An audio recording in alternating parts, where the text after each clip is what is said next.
per hari ini kasus totalnya ada 245 di 26 provinsi. 8 provinsi yang mengkontribusi 80% kasus adalah DKI Jakarta, Jawa Barat, Aceh, Jawa Timur, Sumatera Barat, Bali, Banten, dan Sumatera Utara. Fatality rate atau yang meninggal persentasenya dari jumlah kasus 245 ini cukup tinggi, yaitu 141 atau 57,6%. Jumlah kasus ini sebenarnya mulai naik di bulan Agustus. Ya. Jadi sebelum Agustus itu angka kematiannya normal, dari tahun ke tahun angkanya kecil, di bawah 5. Tapi bulan Agustus itu mulai naik ke 36, September naik lagi ke 78, Oktober sampai sekarang 114, dan itu sebagian besar menyerang di bawah 5 tahun. Nah, sejak Agustus itu kita amati, teman-teman, Kemenkes sudah melakukan review patologi.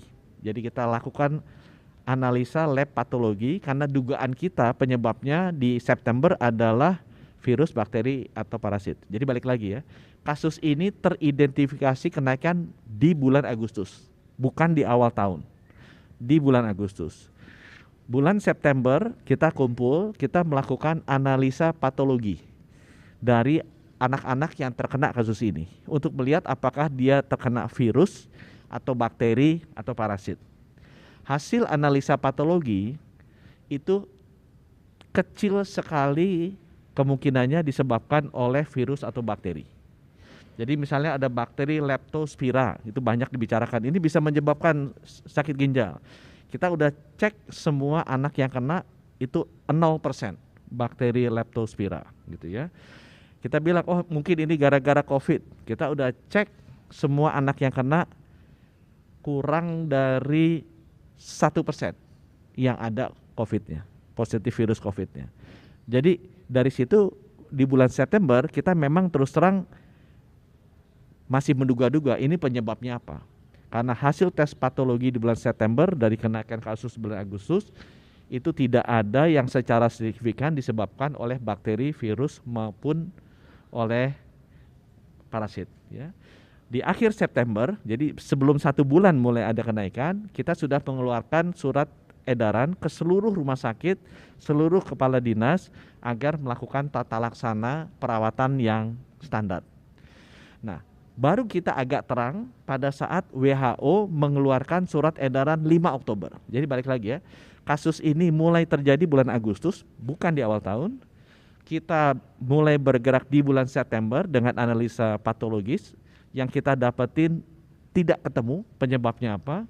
Kemudian di 5 Oktober WHO mengeluarkan warning bahwa terjadi kasus yang mirip di Gambia, penyebabnya adalah zat kimia yang ada di pelarut obat-obatan. 5 Oktober. Nah, sesudah 5 Oktober ini kita menerima rilis dari WHO, kita komunikasi dengan WHO juga dengan pemerintah Gambia. Kita melakukan analisa toksikologi. Jadi kalau yang pertama di bulan September kita lakukan analisa patologi karena dugaan kita disebabkan oleh bakteri, virus atau parasit. Begitu ada announcement WHO tanggal 5 Oktober, langsung kita minggu berikutnya lakukan analisa toksikologi karena mengarah lebih ke zat kimia. Dan dikonfirm, kita tes ke 10 anak, 7 ternyata darahnya atau urinnya mengandung zat kimia ini. Jadi positif memang 70% orang yang kena itu disebabkan oleh adanya zat kimia ini di tubuhnya.